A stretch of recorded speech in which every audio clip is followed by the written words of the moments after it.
Read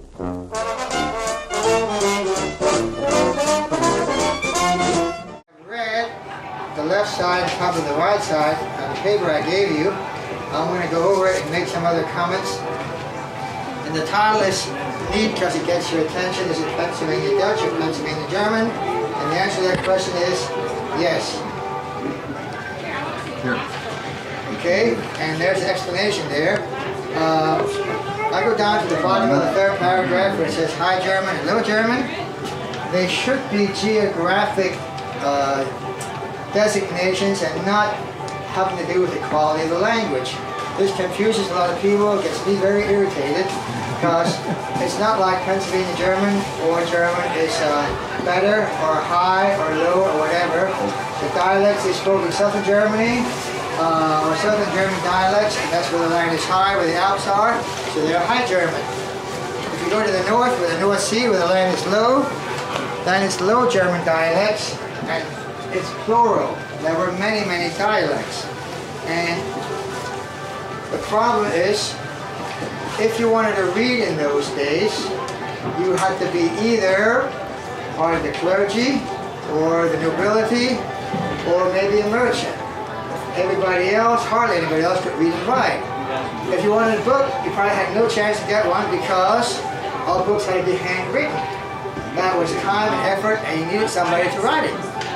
So, along comes a man named Gutenberg, and he invents the printing press. And I just found out, actually this week, that the mechanism for the printing press was developed from the mechanism for pressing grapes to make wine. Yes! I love it!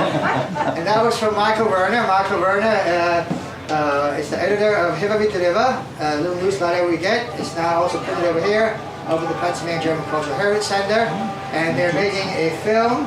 They filmed me here for about 20 minutes, and they filmed me and Doug Bingford up in the schoolhouse for about half an hour. And he said they already have about 9 hours of film, and they didn't even get to Germany yet. So there were 4 people here, so it's a pretty big, serious project. Anyway, so when the printing press invented, they could print a lot of things much faster and easier. But even so, there was no standardized language. There were all these dialects. The further you went from one town to another town, the more it changed. So, you want to print something that's really important to you.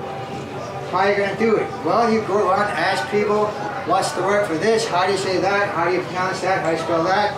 And one of the first guys was a guy you might have heard of, some guy named Martin Luther. He wanted to print the Bible so that all this normal, everyday common people could read it, instead of having to go to the priests or the ministers. So he did all that, and he printed one version. He helped standardize the German dialects. That's why I always call it Standard German, not High German, because that's ridiculous. Sometimes people call it Literary German because it's when you use that when you're writing officially. Now, up in the north were the Grimm brothers. Ever heard of Grimm's fairy tales? Yes. Same idea. They thought the fairy tales were so important, they wanted to collect them all, but they didn't want to print it in 150, 200 dialects, so they did the same thing. They taught a bunch of people, helped standardize the dialects to make Standard German. Now we have Standard German, as well as all the dialects over there. Well, unfortunately, along came something called the 30 Years' War, which was not a 30 Years' War. It was a bunch of little wars. Now, it's hard to imagine now in modern times here, but imagine where you live, wherever that is.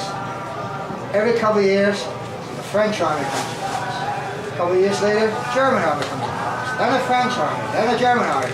For 30 years this goes on, destroying crops, killing people, kidnapping, taking hostage, whatever. You are so sick and tired of living there, you're ready to go anywhere, do anything. And along comes, seems like a messenger from God, some guy named William Penn. And he says, hey, if you come over to Penn's Woods, Pennsylvania, you will have freedom of religion, freedom of occupation, all kinds of freedoms.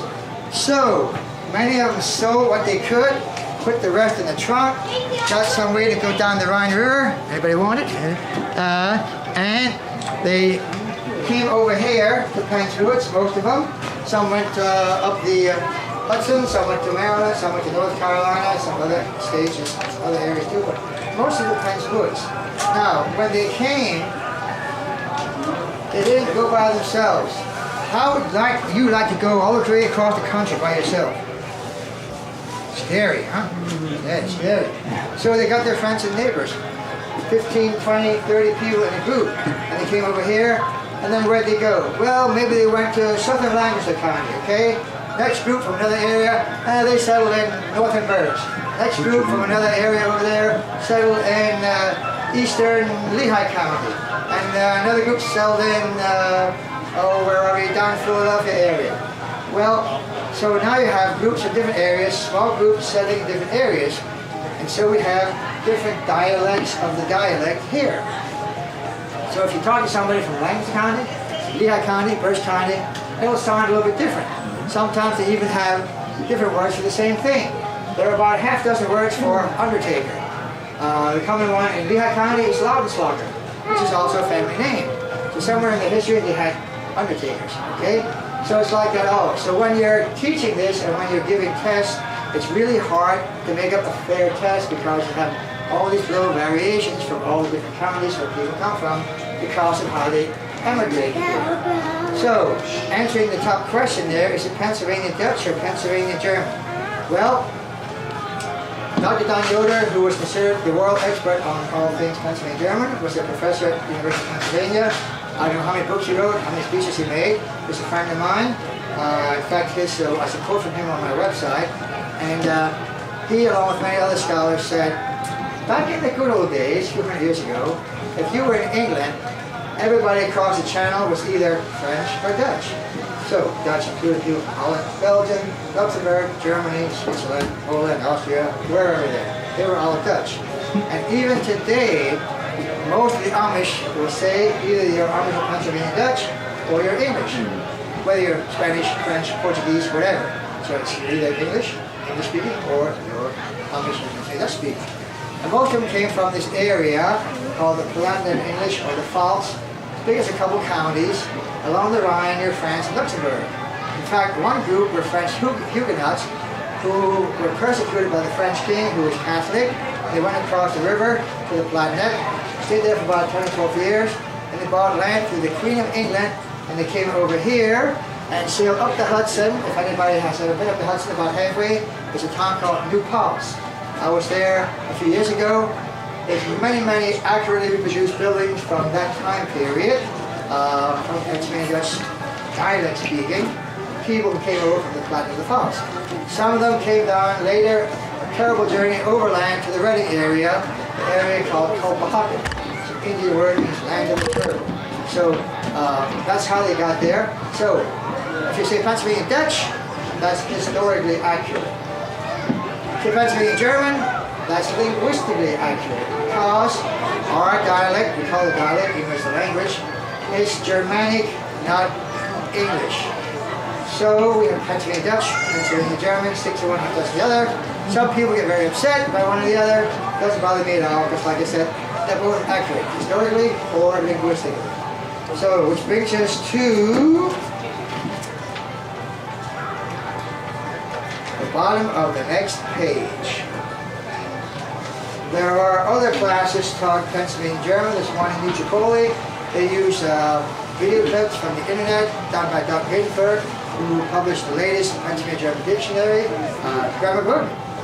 There's another one in Long Swamp that Jack Brown and Fred Fitch are in charge of. I don't have any information about them because it's too late to get something in here. This was short notice. But the ones that I teach are on there. Number one, Kutztown University. There's the registrar, named Carla. She's a terrific person. If you're interested in that, there are cards up there, red cards with information on it. It is a 3-credit course. It costs a lot of money if you're a student or if you're under 62. If you're over 62 and are retired, it's free. Small state fee, $50, $60, that's it. Below there, Brintzenhoff Heritage Center. I've done that for 3 or 4 times already now, and we're going to try it in the fall for the first time, September to November. And Kathy Wagner is a good friend of mine. She's the lady in charge of that. That's Tuesday evenings. The KU class will be Thursday evenings.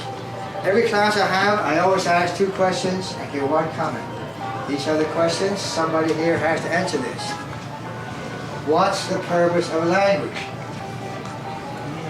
Communication, right. So, you don't have to be an expert. You want to be able to get your point across. So, my weak area is grammar, but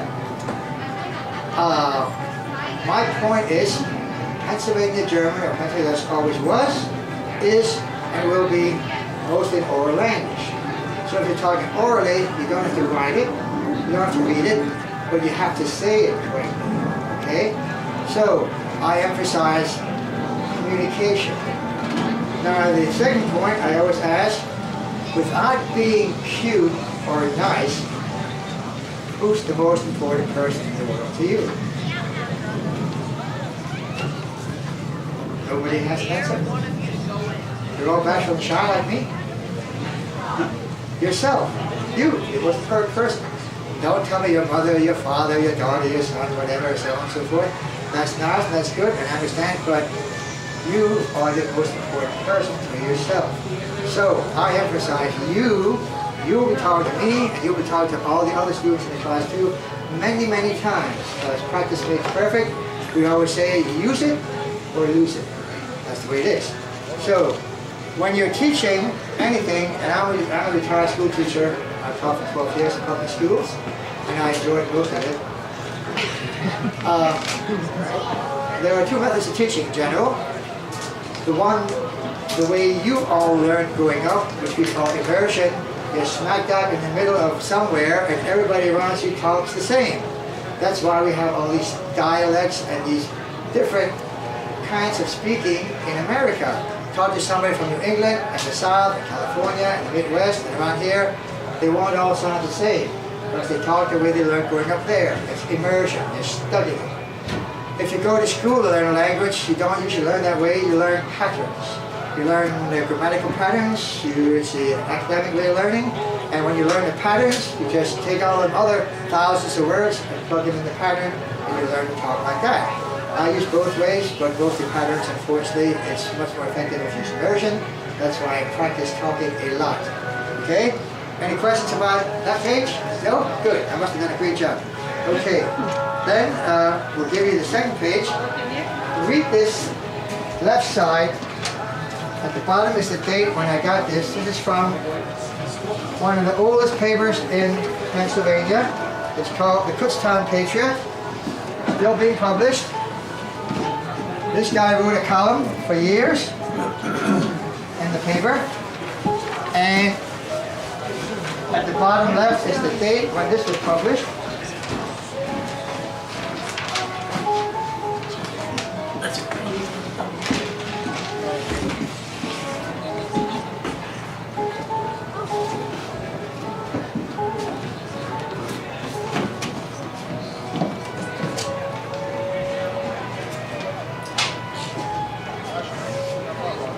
So I'm going to give you some advice that he does in the column.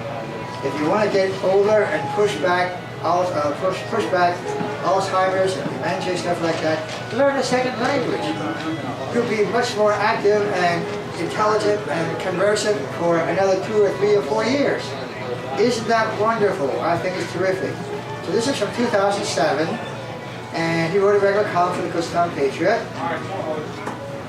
And then, as you're reading that, move your eyes to the bottom of the right column where he says, let's see now. One of the most common expressions is, kannst du Mikrofon fangen? Can you catch flies? Why do they ask that? They asked it to Auslanders, people from out of the area, to see if they can understand Pennsylvania Dutch. Why would you ask somebody, can you catch flies, to find out if they can speak Dutch? Okay, and the answer usually is, ja, want ze hakken blijven? Yes, when they stay sitting. I never give that answer, I give the alternate answer, which is, ja, met shopkari. Yes, with a wheelbarrow. Now imagine how many flies are around if you catch them with a wheelbarrow. I don't want to be there. My other comment about that is absolutely terrible Pennsylvania Dutch spelling. When you spell a language, English and Pennsylvania Dutch, or any other language, the big word for putting sounds on the paper is orthography. how do you spell the sound? If you are writing something in Pennsylvania Dutch and you use English orthography, which the common people did, man, there can be all kinds of variations. I've read stories where people who write the story spell the same word 2 or 3 or 4 or 5 different ways in the same story. Because, well, this way it's spelled in English, that's the way it should be spelled. Doesn't make much sense. All the, quote, educated people, meaning mostly school teachers and ministers, use German orthography because just like the German language, the spelling is very consistent, there's very little variation, you almost always pronounce things the same way, spell them the same way, so on and so forth. So we all use German orthography. So, at the bottom of that page is half of the first sheet I use when I teach either of these classes. I'm going to make a couple of switches because I see something here that's not very logical. But starting up at the top left there where it says greetings, we hardly ever say hi or hello. In fact, there are no words for hi or hello in Pennsylvania Dutch. We usually want to find out how people are doing. We're very low-key, informal, person-oriented, so on none of this formal highfalutin stuff. So we will ask them usually one of two things. Everybody say, wie bist? Wie bist? Spoken like a native. Well, in parentheses, to do in English grammar, they call it elliptical. It's understood. When you're looking at somebody and you're going to talk to them, and you're going to ask, wie bist? Of course, you're talking to them, so that's how are you? But we don't usually say that we just say wie bist, and that means how are you? The other common one is everybody say wie geht's? Wie geht's? And again, literally how's it going? The whole sentence, the contraction would be wie geht es? How goes it? So, and now many of these things have dumb, stupid, silly answers, like I did today. Somebody said wie geht's? And I said the help at the gates and jump at the fence. That's a combination of Dutchified English and just lousy language. But anyway, people say it anytime. So, and your answers, go to the right column. The basic answers, everybody say gut, schlecht. Gut, schlecht. Very good. So you're good or you're bad. So you can modify that. In Dutch, there is no hard Z sound. Z's are like a TS. So everybody say ziemlich. Ziemlich. You can modify that. It means pretty or fairly. You are pretty good or pretty bad. Or maybe you're a whole lot. Everybody say ganz. Ganz. Which means you're really good or really bad. Sometimes you're not so good, so everybody say net so gut. Net so gut. Or maybe you're not so schlecht. Not so good, not so bad. Some people use zu, zu instead. Not so good, not so schlecht. And then drop down to the bottom there, where you see the recht words, R-E-C-H-T. Sometimes you're all right. Everybody say, all right. You're all right. Sometimes you are exactly right. Say, right recht. Exactly right. Sometimes you're just right. Everybody say, just recht. Good. And sometimes, one of my favorites and one of the very, very common ones, say, gut genug. You're good enough. Yeah, you're going to get by. No problem. You're doing okay.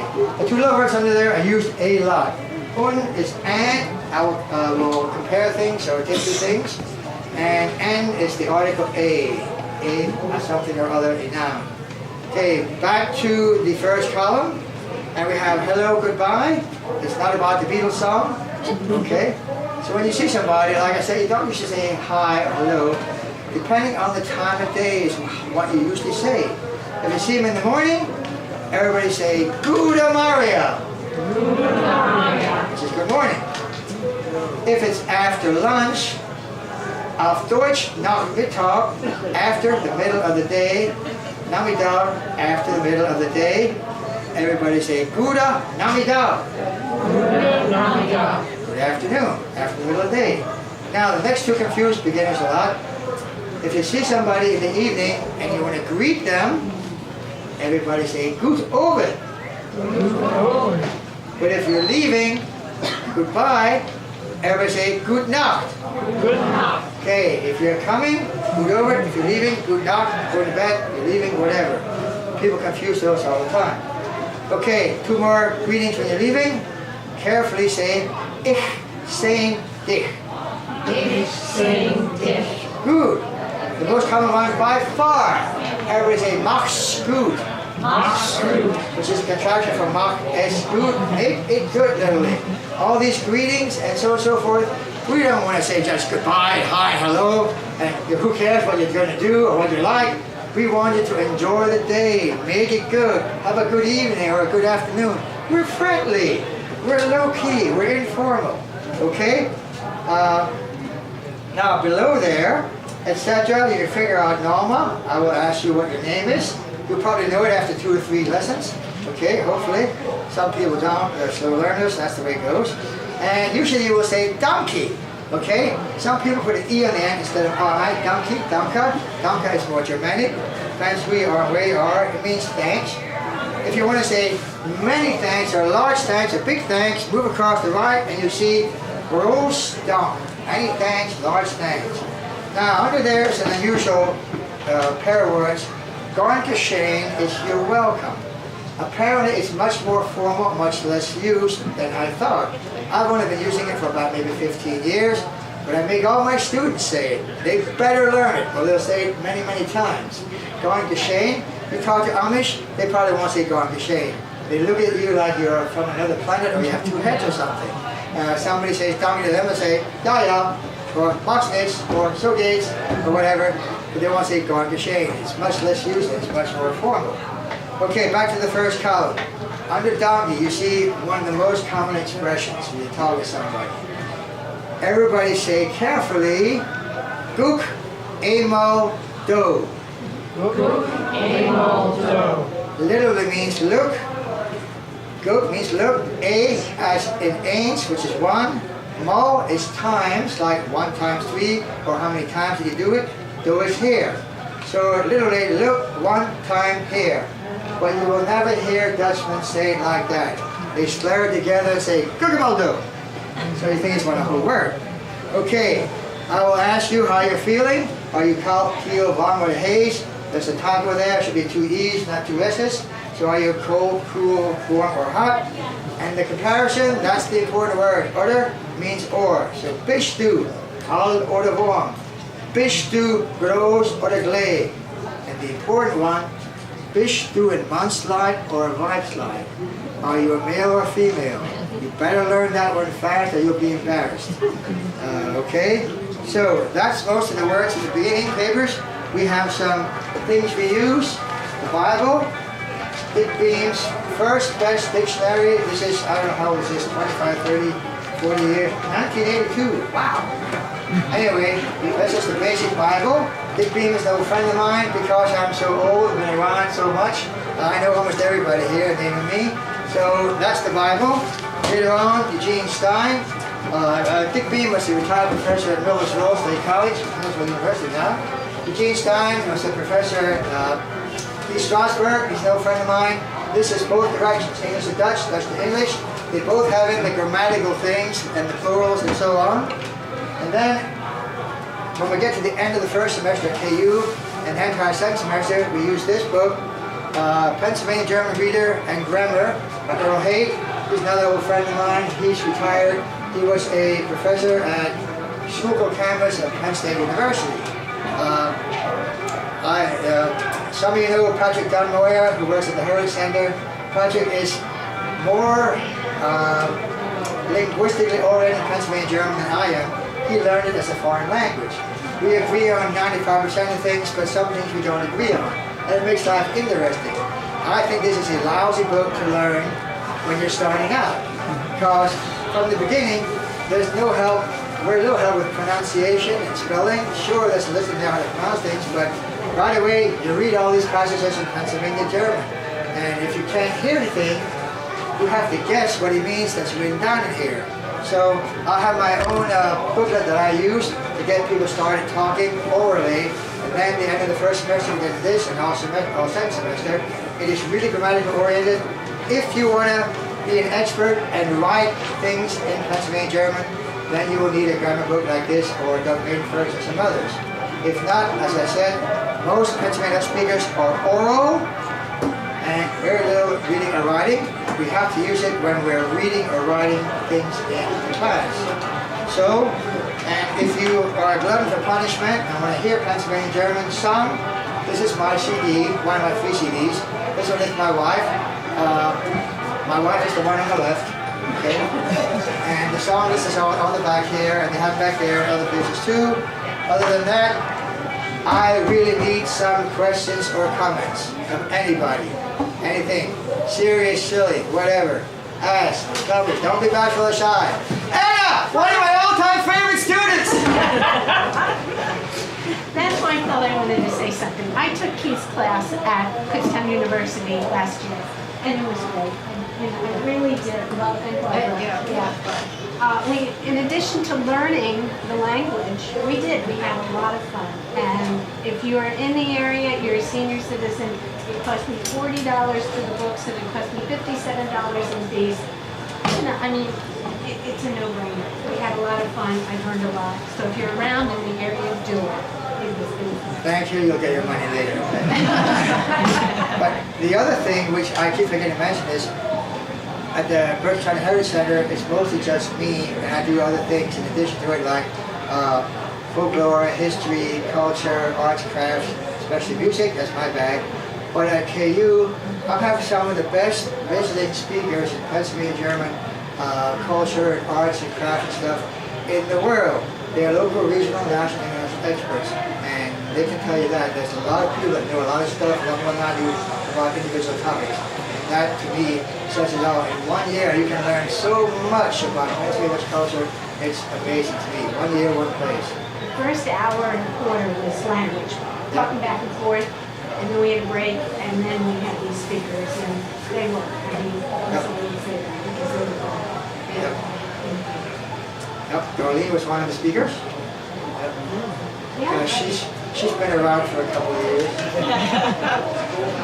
She's a classmate of mine from Brandywine. 51 years ago. Any other questions or comments? Yes? What kind of people do you usually get? The people that used to speak Pennsylvania Dutch, or children of those? You know, that's an interesting question. You took the class over at Brintzenhoff? Yeah, okay. I get, every year so far, which has been on a couple of years, I've gotten 5 or 6 people in the class at Kutztown Heritage Center, which that's 1.5 hours for 8 weeks. This is 2.5 hours for 15 weeks, and then the same thing. So I get people from the area who I know talking on woodworking, Easter customs, powwowing, food, things like all kinds of stuff I can't think. Folk Festival, X-Signs. What? Barn Stars, X-Signs. Barn Stars, X-Signs, yeah. And a lot of them are people who are here, like Patrick Dunmoyer, Eric Claypool, the lady that's Easter Customs, her son is here, Arabian Stars, and there's so many things I can't